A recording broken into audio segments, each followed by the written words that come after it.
Hello साथियों। निश्चित रूप से आज पहली बार यानी थोड़ी देर लगे लेकिन काफ़ी जो कोर्ट केस की तैयारी है यानी TRE-1 की सप्लीमेंट्री रिजल्ट को लेकर जो पिटिशन फाइल होना है उसी की तैयारी में हम लोग लगे हैं।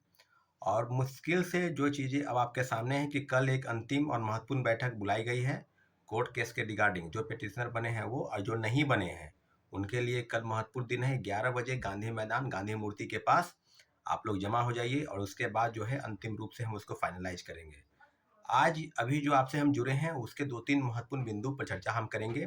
निश्चित रूप से प्रेस के माध्यम से जो चीज़ें या ट्विटर हैंडलर पर यानी ट्विटर एक्स पर जो बीपीएससी चेयरमैन का ट्वीट आया है, इस बात की पुष्टि प्रमाणिक के साथ आप कर रहे हैं कि उन्होंने जो ट्वीट किया कि हम जो हैं महिलाओं के रिजर्वेशन में जो चीज़ें छात्र नेताओं द्वारा अभ्यर्थियों द्वारा जो प्रश्न उठाए जा रहे हैं उसका वो जवाब दे रहे हैं और काफ़ी दार्शनिक तरीके से लगता है कि और किसी को समझ में नहीं आता। जो बातें हैं वो चेयरमैन के ही दिमाग में है कि अगर 35% आरक्षण बिहार के निवासियों को, मूल कोटि जो बिहार की महिला निवासी है उनको मिलेगा या उसका लाभ जो है, तो उनका ये कहना है कि कट ऑफ जो है कई मामलों में देखा जाता है कि पुरुष से ज़्यादा महिलाओं का कट ऑफ हो जाता है, तो आरक्षण की सीमा के दायरे में वो नहीं आते हैं, तो ये आते हैं, आदि आदि कई चीज़ों पर वो व्याख्यान दे रहे थे। अरे साहब, आपके मन में जो सवाल है ना वो शिक्षक अभ्यर्थियों के मन में भी सवाल है। और इस तरह की चीज़ें प्रथम फेज की बहाली से ही प्रक्रिया शुरू है। तो हम लोग अब इस तरह से इधर उधर की बातें नहीं करेंगे। बिल्कुल आपको बता दें कि जिस चीज़ की प्रतीक्षा आप कर रहे हैं कि आपने कहा कि निश्चित रूप से प्रथम फेज की बहाली की प्रक्रिया में जो दोष था, जो डॉक्यूमेंट का वेरिफिकेशन आपने गलत तरीके से अपनाया, उसी का नतीजा है कि शिक्षक अभ्यर्थी दर दर के ठोकरे खाने पर मजबूर है। और जिन्होंने फर्जीवाड़ा किया है, लगातार हम प्रश्न कर रहे हैं कि नियुक्ति प्रक्रिया में दोषारोपण है और जिला शिक्षा पदाधिकारी के स्तर से काफ़ी फर्जीवाड़े तरीके से नियुक्ति प्रक्रिया अपनाई गई। जैसा कि साथियों आपको सबको पता है कि प्रथम फेज की बहाली में सभी के आदेश के बाद और शिक्षा विभाग की जब आंख खुली, जब नींद टूटी, तब इन लोगों ने नोटिस दिया कि हम फिर से जांच करेंगे, थंब इम्प्रेशन लगाएंगे, सर्टिफिकेट का जांच करेंगे, आधार मैच ही नहीं हो रहा है, सिग्नेचर मिलान नहीं हो रहा है, फोटो मिलान नहीं हो रहा है।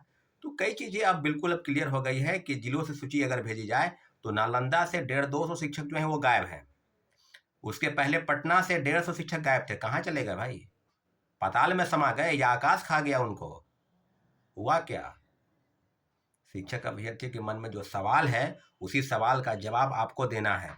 और सारे चीज़ों पर 1 to 5 से लेकर और 8 9 और 10th 11 यानी 1 to 5 से लेकर 11 12 तक, प्राथमिक से लेकर उच्चतर माध्यमिक तक जितनी भी व्यवस्था जो शिक्षक बहाली में हुई, सभी में व्यापक तौर पर फर्जीवाड़ा हुआ। इसकी पुष्टि बीपीएससी और शिक्षा विभाग के जितने भी पत्र जारी हो रहे हैं इस बात को प्रमाणित करते हैं कि बिहार में बड़े पैमाने पर घोटाला हुआ। और जिस जो माननीय मुख्यमंत्री जी के संज्ञान में भी नहीं है, तो मैं आप अपने चैनल के माध्यम से निश्चित रूप से ये आशा करता हूँ कि माननीय मुख्यमंत्री 1 to 1 सभी चीज़ों पर संज्ञान लें, क्योंकि कई चीज़ें हो रही है। TRE-2 में भी वो चीज़ें सामने आएंगी। सप्लीमेंट्री रिजल्ट अभी भी होनी चाहिए जारी, लेकिन TRE-1 में मात्र 93,000 लोगों को ही आपने नियुक्त कराया, उसमें से भी 28,800 नियोजित शिक्षक हैं। और अभी फर्जीवाड़ा का डाटा चल रहा है, जिलों में फर्जीवाड़ा का हद हो गया। कहीं 150 गायब हैं, कहीं 100 गायब हैं, कहीं 75 गायब हैं। और ऐसे कोई ऐसा जिला नहीं है बिहार में बाकी जहां से फर्जीवाड़ा नहीं हुआ। तो कहने की क्या जरूरत है? TRE-2 की बात होगी, सप्लीमेंट्री रिजल्ट के लिए उन्होंने ट्वीट कर दिया है कि 14,700 रिजल्ट देंगे, उसकी भी तैयारी चल रही है। वो कब आएगा रिजल्ट, उसकी भी ये पुष्टि। अगर वो रिजल्ट 14,700 नहीं आया तो उसके बाद भी पूरक परिणाम के लिए घमासान छिड़ेगा। ये सबको पता है कि भाषा की अर्हता के लिए जो चीज़ें शिक्षक अभ्यर्थियों के मन में थी कि रिजल्ट के प्रकाशन के एक दिन पहले आपने ट्वीट किया कि भाषा की अर्हता समाप्त कर दी जाती है, 1 to 5 में रहेगा, बाद बाकी 6 to 8 9 10 तो 11 12 में खत्म कर दी गई है। ये कौन सा तुगलकी फरमान है भाई? खेल के बीच से नियम बदले गए। अब कहना है कि वो हम बदल सकते हैं, तो पहले क्यों नहीं बदले गए? जिनका 30 मिनट या 25 मिनट आपने खाया उसकी भरपाई कौन करेगा? अगर कोई व्यक्ति भाषा को लेकर, और भाषा को लेकर क्यों बदला गया?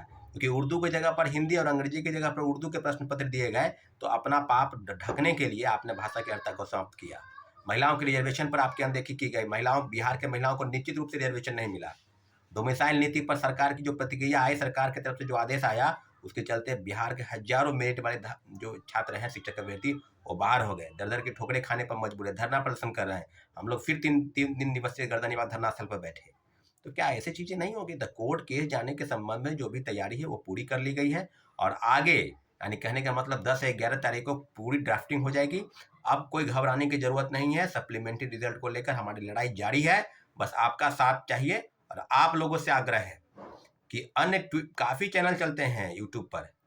क्या आप सिर्फ यूट्यूब पर चैनल चलते हैं? आपके साथ देने वाला कोई नहीं है। यहाँ लड़ाई जो है सड़क से सदन और जो है बीपीएससी से शिक्षा विभाग से माननीय उच्च न्यायालय, सब जगह से लड़ाई लड़ी जाएगी और लड़ी जा रही है। सप्लीमेंट्री रिजल्ट के लिए पहले भी केस हुए हैं, आगे भी केस होंगे। टीआरई 2 में भी मुकदमा होगा क्योंकि भाषा की अर्हता समाप्त कर दी गई। इसको लेकर जितने भी शिक्षक अभ्यर्थी वो भी तैयारी कर रहे हैं।